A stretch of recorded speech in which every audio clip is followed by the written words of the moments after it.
안녕하세요, 최영호 변호사입니다. 지난번에는 상가건물 임대차보호법 중 임대인의 입장에서 임차인이 월세를 밀린 경우 어떻게 해야 되는지 알아봤다면, 오늘은 임차인의 입장에서 본인이 임대료를 내지 못한 경우 어떻게 해야 되는지, 그에 관한 법률 관계를 한번 알아보겠습니다.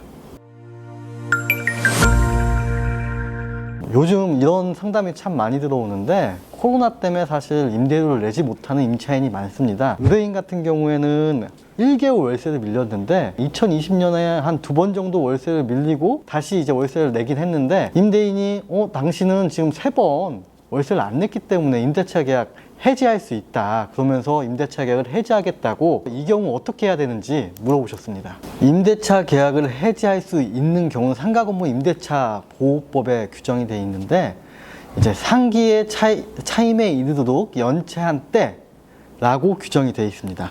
단순히 내가 3번, 4번, 5번 이렇게 연체했다고 해서 되는 것이 아니라, 지금 현재 임대료를 내지 않은 밀린 금액이 3기, 월세가 100만 원이라고 한다면 300만 원에 이르도록 월세를 내지 않은 경우, 임대인은 임차인에게 연체를 이유로 해지할 수 있는데, 밀린 차임액이 100만 원밖에 되지 않기 때문에 해지할 수 있는 경우에 해당하지 않습니다.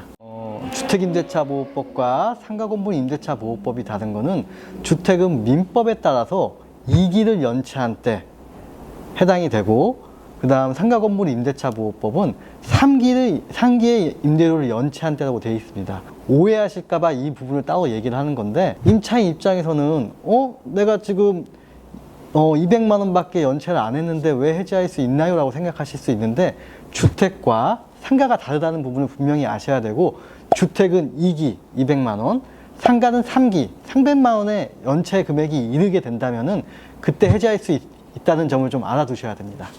상가건물 임대차 보호법상에 정확하게 문구는 3기에 이르도록 차임이 연체된 때라고 되어 있습니다. 만약에 임대인이 그때 당신에게 계약을 해지된다요 하고 해지 통지가 오게 되면 사실 해지가 된 거지만, 그 전이라도 임차인의 경우에는 100만 원이든 200만 원이든 밀린 차임을 조금이라도 내서 그 300만 원 차임에 이르도록 연체가 되지 않고 200만 원, 250만 원이 된다고 하면 임대차 계약을 해지할 수 없게 됩니다. 이 임대료를 내서 이 해지할 수 없게끔 하는 것이 중요합니다.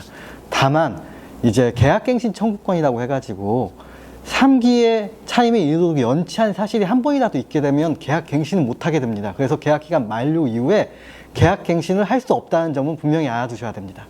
오늘은 임차인의 입장에서 임대료를 연체했을 경우 어떻게 되는지 알아봤습니다. 오늘 내용이 도움이 되셨다면 구독과 좋아요, 그 다음에 알림 설정 꾹꾹 부탁드립니다. 감사합니다.